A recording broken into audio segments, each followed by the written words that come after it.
नमस्कार,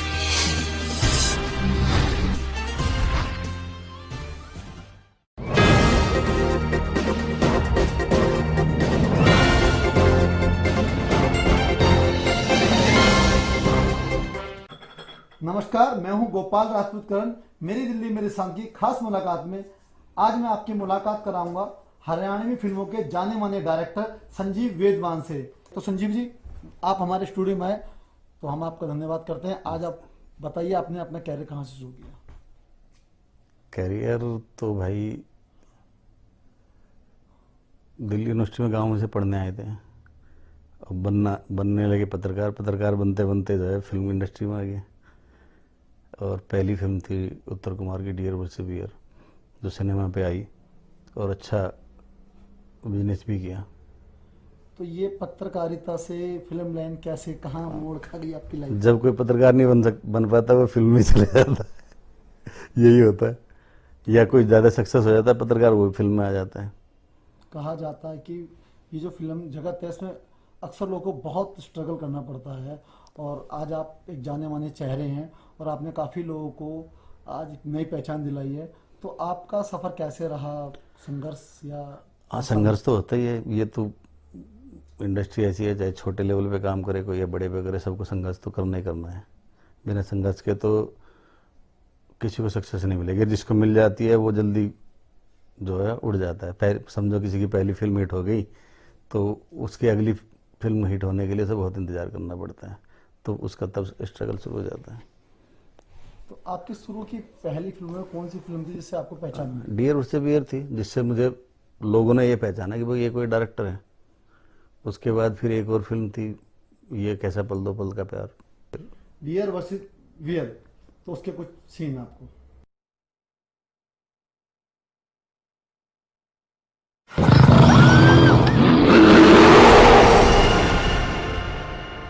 टूर्नामेंट से पहले एनी और आर्यन की सगाई कर दो।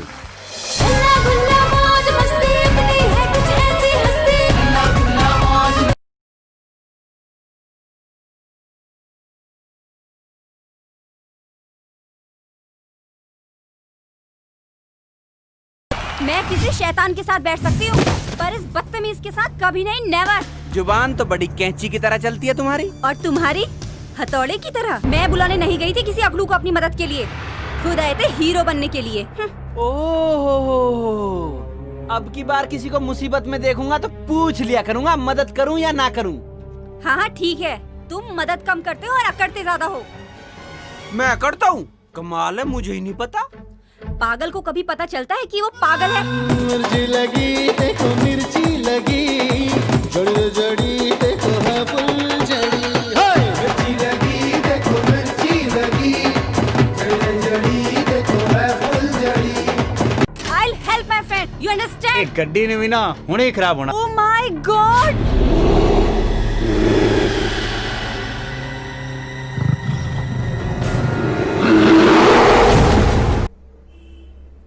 सर, दूसरी फिल्म आपकी कौन सी हो सकती है? ये कैसा पल दो पल का प्यार। उसका कोई गाना हो जो सुपरहिट हुआ हो? यही गाना था, इसी नाम से गाना था। तो देखिए सर, कौन सा गाना था उनका, उस फिल्म का। हम अपने दर्शकों को दिखाते हैं कौन सा गाना था जिस गाने से इस फिल्म को पहचान मिली। कितना हंसी होता है ये पल दो पल का प्यार, दिल को सुकून देता है ये पल दो पल का प्यार। मैं सिर्फ एक बार तुम्हें छूना चाहती हूँ। हमारे छूने से आपके घरों के बर्तन तक अछूत हो जाते हैं। आपको लगता हो कि जैसे फिल्म के बाद जैसे 2016 से हमने म्यूजिक इंडस्ट्री में आए हम, क्योंकि अगर आप दिल्ली में काम करते हो तो फिल्मों का बिजनेस बहुत बड़ा है नहीं। साल में 1 या 2 फिल्म आप कर लोगे, उसके बाद क्या करेंगे? और इतने बड़े बजट की फिल्में दिल्ली में बनती नहीं है। तो तभी 2016 के आसपास यूट्यूब का मार्केट स्टार्ट हो गया और एल्बम्स, जिनको पहले एल्बम्स कहते थे, अब एक सॉन्ग आने लगा। कला निकेतन एक चैनल था जी, जो हमने स्टार्ट किया जी, और लगातार सॉन्ग्स लेकर आए। और चैनल 6 महीने में अपने बढ़िया एक लेवल पे खड़ा हुआ और हरियाणवी इंडस्ट्री में 6 महीने में उसका नाम हुआ। बाद में सभी लोग जितने भी हरियाणा के कलाकार थे सभी उस चैनल पे अपने गाने लेकर आए। हर डायरेक्टर के कुछ खास लोग होते हैं जो शुरू में उनके साथ जुड़ते हैं और आगे लंबे समय तक साथ रहते हैं। आप कैसे कौन से हीरो या हीरोइन है जो आज भी आपको लगता है कि मैं लंबे समय तक उनको साथ लेके चलूंगा? नहीं, मैं तो किसी के साथ ऐसे काम नहीं किया कि भाई मेरे फिल्म में यही होना चाहिए या मेरे गाने में यही आना चाहिए, ऐसा कुछ नहीं है। पहली फिल्म उत्तर कुमार के साथ की, दूसरी भी उत्तर कुमार के साथ की, उसके बाद नहीं किया काम। उत्तर कुमार की तो बहुत फिल्में आती है, नहीं बनाई। भोजपुरी फिल्म का भी डायरेक्शन किया एक। कौन सी आपकी भोजपुरी फिल्म है? आप प्रतिघात नाम से फिल्म आई थी। उसके अंदर एक मनोज पंडित करेक्टर है, हाँ। बहुत जाना माना करेक्टर है। तो हम आपको प्रतिघात फिल्म के कुछ दृश्य दिखाते हैं जिसमें इन्होंने बहुत मेहनत करी है।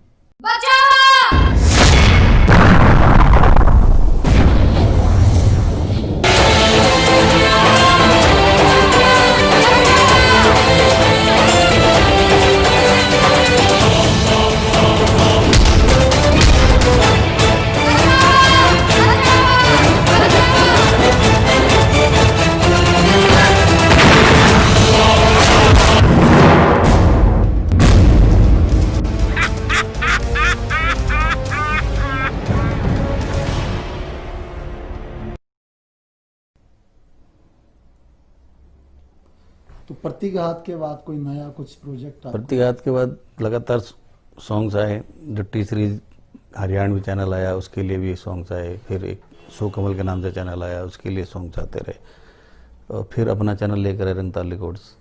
किस नाम से आपका चैनल है? रंगताल रिकॉर्ड्स के नाम से जी। और उसका दूसरा ही गाना हमारा सुपर हिट हुआ है, ऊंची हवेली। अभी तक 62 मिलियन व्यू हो गए हैं और डेली 5 से 10 लाख व्यू आते ही आते हैं। तो पूरा हरियाणा में आज अगर आप कहीं डीजे बज रहा होगा, अब तो लॉकडाउन है डीजे बज नहीं रहे, नहीं तो अगर आप डीजे कोई शादी हो पार्टी हो कुछ भी सब जगह गाना चलता मिलेगा। तो उसने एक पहचान दी है और इंडस्ट्री में नाम जानने लगे कि हाँ भाई ये रंगताल रिकॉर्ड्स का नाम जानने लगे इंडस्ट्री के लोग और मेरा नाम जानने लगे हैं।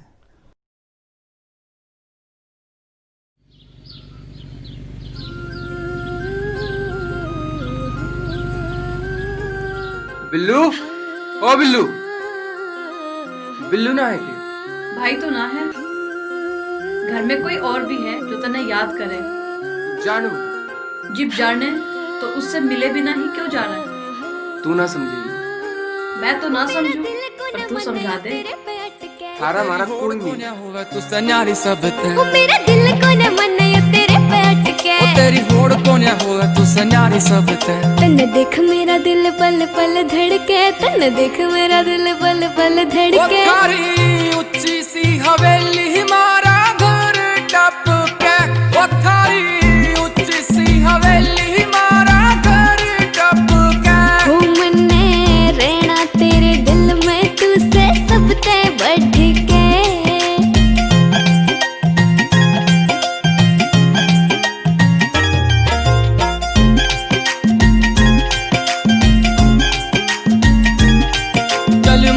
बिल्या हम ब्याह कर लिया पर नू तो बता दे कित रवेगी। मन को ना चाहिए हवेली बंगले, जित रवेगा तेरी गल रहूंगी। चल मान बिल्या हम ब्याह कर लिया पर नू तो बता दे कित रवेगी। ओ मन को ना चाहिए हवेली बंगले, जित रवेगा तेरी गल रहूंगी। ओ तेरा प्यार बोला मेरे सिर पे चढ़ के, तेरा प्यार बोला मेरे सिर पे चढ़ के। थारी ऊंची सी हवेली मारा घर टप के, ओ थारी ऊंची सी हवेली मारा घर टप के।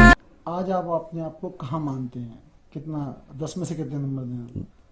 नंबर तो कितने भी दे सकते हैं, अभी क्या नंबर दे देते। नहीं मतलब आप अपने आप को कहाँ मानते हैं? मतलब ये तो शुरुआत है, इंडस्ट्री की शुरुआत है। हमारी भी ये है कि हम इस इंडस्ट्री में आए हैं 2-3 साल, 3 साल हो गए, 4 हो गए बल्कि। तो इसमें जैसे जैसे इंडस्ट्री चल रही है उस हिसाब से हमें कामयाबी मिल रही है। और ये कामयाबी है कि आज हरियाणवी में जिस इंडस्ट्री में हम काम कर रहे हैं, हम बहुत जल्दी 100 मिलियन गाने के साथ होंगे जो हिंदी, पंजाबी, उनके लिए भी थोड़ा मुश्किल काम होता है 100 मिलियन तक जाना। तो हमारा हरियाणवी गाना 100 मिलियन जा रहा है। अभी और हरियाणवी में अभी तक समझो कि 300 मिलियन तक गाने गए हैं। वे गाने जब 4-5 साल पहले आए तो 300 मिलियन पहुंचे। हम 3 महीने में 60-62 मिलियन पे हैं। और अगर लॉकडाउन नहीं होता तो 100 मिलियन होते अब तक। हाँ, और तो 100 मिलियन के क्लब में बहुत जल्दी पहुंच जाएंगे। तो ये बड़ा अचीवमेंट है, मतलब इसी को मान सकते हैं। और कुछ अचीवमेंट नहीं है, वो तो सॉन्ग्स तो पता नहीं कितने लोग बना रहे हैं, तो हम भी उसी भीड़ में शामिल हैं। नहीं, आपका जो लुक है, ये कहें कि आपकी चॉइस है, एक अलग तरीके की है। आप अपने आप को एक्शन में ज़्यादा फिट मानते हैं फिल्मों में या आर्ट फिल्मों के अंदर? नहीं, मैं अब तो फिल्म तो छोड़ दी है, फिल्म पे हम काम ही नहीं कर रहे हैं। और शायद ना भी करें।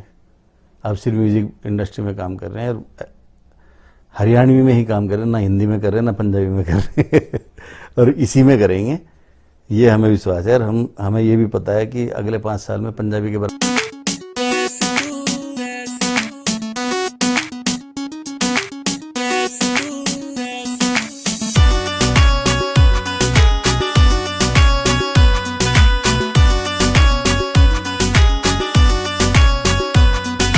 फिगर तेरा क्या लुक तेरा हो, क्या फिगर तेरा क्या लुक तेरा, छोरों ने करे प्रेस तू, दिखा के अपने जलवों ने इस दिल ने करगी क्रैच तू, दिखा के अपने जलवों ने इस दिल ने करगी क्रैच तू, क्या फिगर तेरा क्या लुक तेरा। तो लोकल में तो है ही, जो कुछ दम है वो लोकल में ही होता है। और आप देख लो, आप आज चाहे हिंदी फिल्में बन रही है, उनमें भी हरियाणवी भाषा में और हरियाणवी में अगर मैं स्टार को लेके बनाऊं, हाँ, अगर मैं हरियाणवी बनाऊंगा कौन सा ऐसा स्टार होगा फिट बैठे? रणदीप हुड्डा होगा। तो आप चाहेंगे हाँ, रणदीप हुड्डा होगा जब होगा तो। ये तो मेरी पहली बात होती है। मेरे पास रोज ऑफर होते हैं पंजाबी के भी, हिंदी के भी, हम करने नहीं है, हमें करना ही नहीं है काम। वेदवान जी, आप ये बताइए, भाई जहाँ हैं हम सब उसमें ऊपर होने चाहिए ना। हम उसमें क्यों काम करेंगे जहाँ जीरो से शुरू करना, फिर से 40 साल की उम्र में फिर से जीरो से शुरू करेंगे। इतने साल लगाने के बाद एक इंडस्ट्री में हम खड़े होते हैं, और उस इंडस्ट्री में कामयाबी मिलने के बाद फिर हम ये सोचे कि नहीं, ये तो छोटी है, हम बड़ी में जाएंगे। कोई बात नहीं। संजीव जी, एक बात बताइए, अभी आपने कहा कि मैं एल्बमों के अंदर काम करूँ, आप कलाकार भी लोग काफी आते हैं, बड़े दूर दूर से आते हैं, आप इसके अंदर क्या भविष्य मानते हैं बच्चों का आने वाले समय में एल्बमों का? भविष्य तो बहुत अच्छा है अगर कोई ईमानदारी से काम करे। समस्या क्या है कि देखो, मैं बताता हूँ, हमारा जो दिल्ली एनसीआर का एक क्षेत्र है ना, 150 किलोमीटर के दायरे में हरियाणवी बोली जाती है। 200 किलोमीटर के दायरे में जी। कहीं भी चले जाओ, आप राजस्थान चले जाओ, आप हरियाणा में चले जाओ, आप वेस्टर्न यूपी में चले जाओ, हरियाणवी को समझने वाले लोग हैं और वही काम करना चाहते हैं। ठीक है, फ़ोन मेरा रोज़ बजता है, 50-100 कॉल डेली आती है उस फ़ोन पे। और जब यहाँ का आदमी फ़ोन करता है ना, तो एक बात बोलता है, कौन बोल रहे जी। और कई बार मूड ठीक ना तो बोलता है, अमिताभ बच्चन बोला, बता क्या करेगा। दूसरा सवाल होता है, जी ये गाना सा बना रखा, क्या रुपए में बन जाएगा। उसे हम बता दो, 1 लाख में बनेगा, 1.5 में बनेगा, 2 में।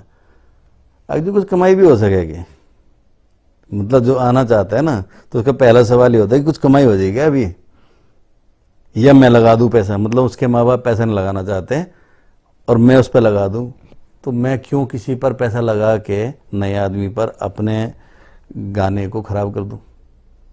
मैं तो उस पर लगाऊंगा ना जिससे मेरा गाना चलने वाला है। आपको तो चर्चित या कोई बड़ा नाम चाहिए, बिल्कुल चाहिए। अगर कोई नया, देखो भाई, कोई नया आएगा तो मेरा पैसा तो लग गया, लेकिन व्यूवरशिप कहाँ से लाऊंगा मैं, पैसा कहाँ से आएगा, उसके नाम पे तो आने वाला नहीं जी। तो मैं अपना 1.5-2 लाख रुपए, 3 लाख रुपए ऐसे किसी भी नए कलाकार पे क्यों लगा दूं। आप एक नए व्यक्ति के लिए भविष्य का ये है, नए व्यक्ति के लिए ये है भाई, या तो अपना चैनल शुरू कर लो। मेरा सबको कहना होता है, अगर आपके पास पैसा है आप अपना चैनल शुरू कर लो। आपके पास पैसा नहीं है तो धीरे धीरे जो भी आपको काम मिलता है वो काम करना शुरू करो। टाइम लगाओ, साल भी लग सकता है, 2 साल भी लग सकते हैं, काम करते रहो, आपको चांस मिल जाएगा। अगर आप बिना सीखे एकदम इंडस्ट्री में आना चाहते हो तो कैसे काम, हमें तो दिल्ली यूनिवर्सिटी में पढ़े हैं, वहीं पर हमने यही पढ़ाई की है। उसके बाद न्यूज़ चैनल में काम कर लिया, प्रोडक्शन हाउस में काम करने के बाद में कुछ सीख, इतना रगड़ने के बाद तो हम ये काम करना सीखे। और कोई दूसरा आदमी आता है और वो ये कहता है जी आप मुझे हीरो बना दो, हम कैसे बना देंगे भाई? सिंगर आता है कि जी मेरा गाना रिलीज कर दो, हम कैसे कर देंगे? देखो, एक तो ये होता है कि बहुत बड़ा टैलेंट है जी। और उस टैलेंट का एग्जांपल है। मैंने मेरा ऊंची हवेली जो गाना है, मैंने बिना एक पैसा लिए पहला ही गाना गवाया सिंगर से, और वो गाना मेरा सुपर हिट है। क्योंकि जब मैं उसकी आवाज़ सुनी, उसने मुझे एक बात बोली कि मेरे घर वाले मेरे पे विश्वास नहीं करते, पैसा है, मुझे प्रूव करना है। मैंने उसे कहा मैं प्रूव करवा दूंगा, पैसा तेरा नहीं लगेगा, लेकिन भूल मत जाना। 3 महीने मैंने गाना उसका रिलीज किया और वो हिट हुआ। तो ऐसा भी होता है, लेकिन ये सबके साथ थोड़े होता है। सबको मैं एकदम थोड़े पहचान लूंगा कि ये टैलेंट है भाई, यही हिट होगा। अगर ऐसा मैं हो जाऊं तो मैं भी खुदा बन जाऊंगा, और फिर मैं ही ना अरबपति बन जाऊंगा, तो मैं क्यों किसी को चांस दूंगा? है? दो चीजें हैं, आपके जमाने के लोग बड़ा संघर्ष करते थे, चीजें सीखते थे, उसके बाद सोचते थे, फिर कार्य करते थे। आज का युवा है कि आपके पास आता हो, चाहता अगले पल में सुपरस्टार बन जाऊं, तो ये कहीं ना कहीं हम भी इसी जमाने के हैं। 10-5 साल का फर्क हो रहा है कि हम 10 साल पहले शुरू हो गए, अब आ रहे हैं। तब भी ऐसे सोचते थे, हम पढ़ के निकले, हम ये सोच रहे थे कि बस पढ़ाई हुई और कल को हमारे हाथ में माइक होगा और कैमरा होगा सामने, हम रिपोर्टिंग कर रहे होंगे। तो ऐसा थोड़े होता है। वास्तविकता ये है कि ऐसा नहीं होता ना। ग्लैमर इंडस्ट्री में तो कभी हो ही नहीं सकता ऐसा कि आप आओ और आपको बना दिया जाए। उनके बच्चों को तो छोड़ दो, कल को मेरा बच्चा आता है, वो जरूर ऐसा लॉन्च हो सकता है, लेकिन अगली बार जब उसको काम मिलना है ना, तो उसके उस काम पे काम मिलेगा। और हो सकता है वो अगला, मैं पहला गाना उसको हिट करके दे दूँ, अगले में पिट जाए, और जब वो पिट जाएगा ना, तो फिर मेरी भी हिम्मत नहीं होगी कि मैं उस पर पैसा लगाऊं। किस्मत और टैलेंट दोनों चाहिए। किस्मत तो 50% तो चाहिए किस्मत, लेकिन टैलेंट होगा तो ये तो चलेगा। अब कोई भी आ जाओ, वो कहो कि भाई मैं तो हीरो बनना चाहता हूँ, मैं हीरोइन बनना चाहती हूँ। अभी की स्थिति में बताऊं कि डेली 9वीं 10वीं क्लास की लड़कियां कॉल करती हैं। अब 9वीं 10वीं क्लास की लड़की कितनी बड़ी है इस टाइम, बताओ इसको कैसे कोई हीरोइन बना देगा? सही बात। लड़के भी वही 11वीं 12वीं वाले बनना चाहते हैं। तो पहले पढ़ाई तो करो, पढ़ाई तो जरूरी है ना। अगर आप पढ़ाई नहीं करोगे कैसे समझे? कुछ लोग तो सीधा आपके पास आना चाहते हैं कि आज ही मैं हीरो बन जाऊं। एक व्यक्ति श्री राम सेंटर से बड़ा लंबा घूम के संघर्ष करके आपके पास आता, दोनों में क्या फर्क मानते हैं आप? वो तो हर चीज सीख के आ रहा है, ट्रेंड होके आया है, उसको ये भी सिखा देगा कि संघर्ष करना है। तो वो आते ये नहीं कहता सर ये काम करेंगे तो कितना पैसा आ जाएगा मेरे पास। वो ये चाहता है कि मुझे काम मिल जाए। और अगर कोई भी प्रोडक्ट बना रहे, चाहे कोई वेब सीरीज बनाता है, फिल्म बनाता है, या हम सॉन्ग्स बनाते हैं, उसका जो बजट होता है उसको मिलना ही मिलना है। मेरे पास रेगुलर जो काम करते हैं तो सबका अपना फिक्स पैसा है कि तुझे ये मिलेगा, तुम्हें ये मिलेगा, उनकी फीस है। नया आदमी आता है उसको भी कुछ तो देते ही हैं, ऐसा तो है नहीं कि भाई फ्री में काम करवाएंगे। तो ये जो आता है ट्रेंड हो गए, इंस्टीट्यूट से निकल के आ रहे हैं, उनको तो पता है इस बात का, उनको एक्टिंग भी करनी नहीं सिखानी। नया आता है। आपके इस पूरे कैरियर में कोई 2-4 ऐसे पल जो आपको हमेशा याद रहे?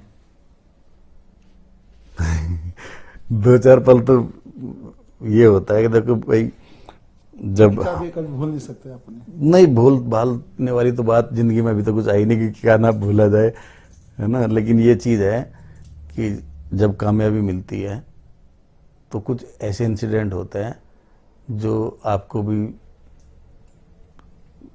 मतलब या तो ये होता है कि शायद ये कमाई की है हमने इसलिए। वही एक बार मैं टी सीरीज से आ रहा था, किसी के साथ गया था, और ये क्योंकि मैं यहाँ रहता हूँ तो इसी रोड पे मैं पीछे उतर गया कि मैं घूमता हुआ घर जाऊँगा।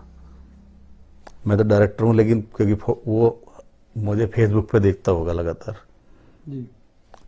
उस लड़के ने मेरे सामने आके स्कूटी रोक दी अपनी, बोलता सर आप वैद्वान सर? में कहा सर बैठो मैं छोड़ूंगा आपको। अब मैं सोचता रह गया कि भाई मैं इसे क्या जवाब दूं, क्योंकि मैं गाड़ी से उतरा हूं कि मैं घूमता हुआ जाऊंगा, और मैंने कहा यार मैं तो घूमता हुआ जाना था, तो इसलिए वो मेरे साथ चिपटा रहा, पैदल ही मेरे साथ वो स्कूटी लेके चलता रहा। उसने सारी बात बता दी कि भाई मैं ऐसे आपको देखा था, यहाँ मैं मिल के आया था आपसे शूट पे, और लगातार मैं आपकी शेयरिंग करता हूँ। और वो सही लगा, और आज वो मेरी टीम में काम करता है। तो ऐसे मेरा भांजा मेरे पास एडिटर था, उसी के पास डायरेक्ट फ़ोन आते हैं कि जी मैं उनका भांजा बोल रहा हूँ। तो बहुत सारे रिश्तेदार पैदा हो जाते हैं जब आपके कामयाबी मिलती है।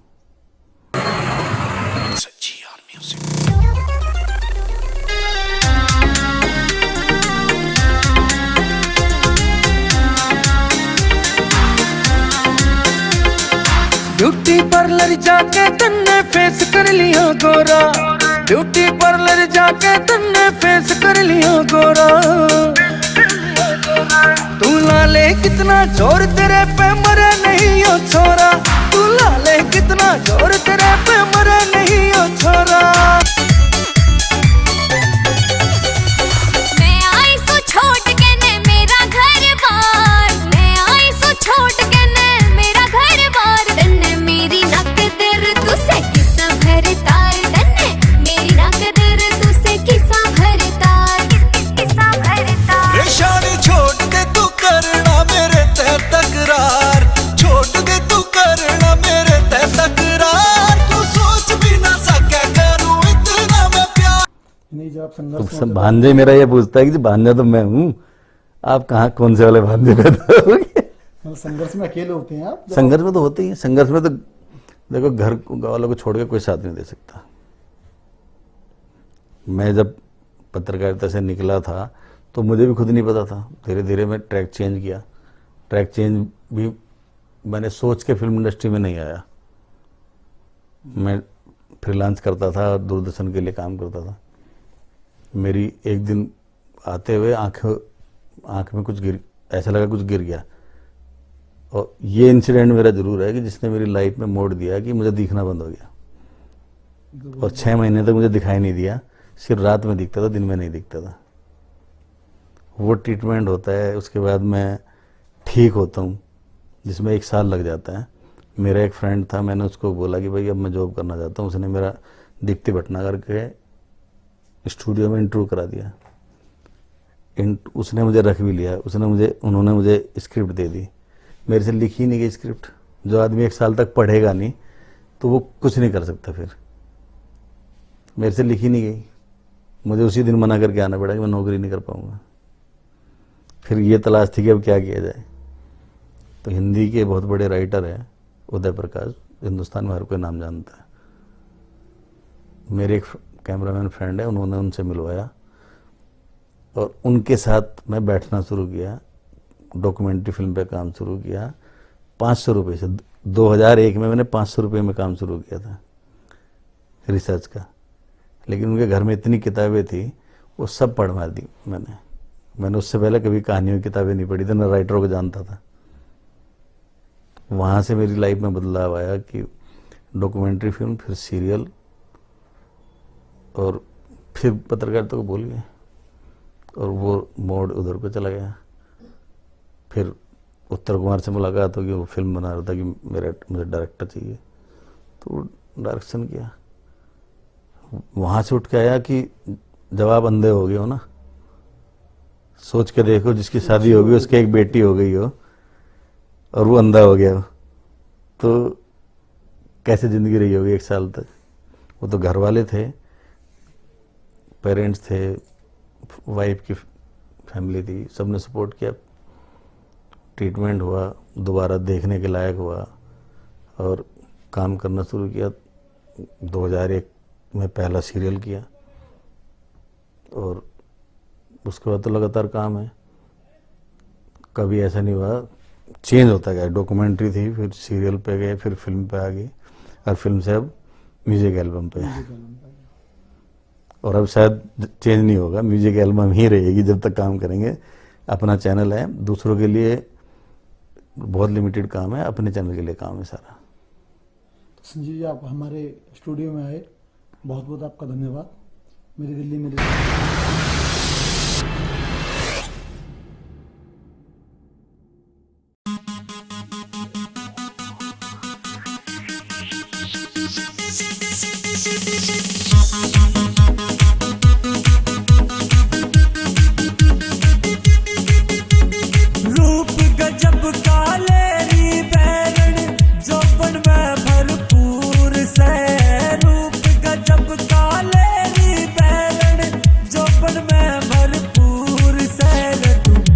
इतनी सुथरी लागे सजन कोई सुरग की हूर सैर तू, इतनी सुथरी लागे सजन कोई सुरग की हूर सैर।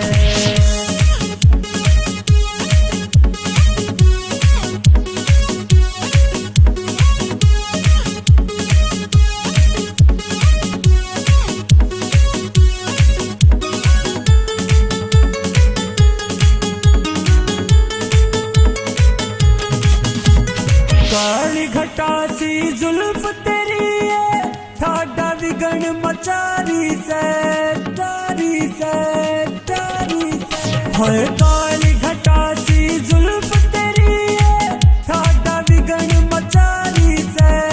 जिस पे तू बिखरा दे उसकी कट जा सारी बीमारी रे। हाय आँख तेरी बहकी बहकी सी लगे नशे में चूर से। आँख तेरी बहकी बहकी सी लगे नशे में चूर से रे तू। इतनी सुथरी लागे सजन कोई सुरग की हूर से रे तू। इतनी सुथरी लागे सजन कोई सुरग की हूर से।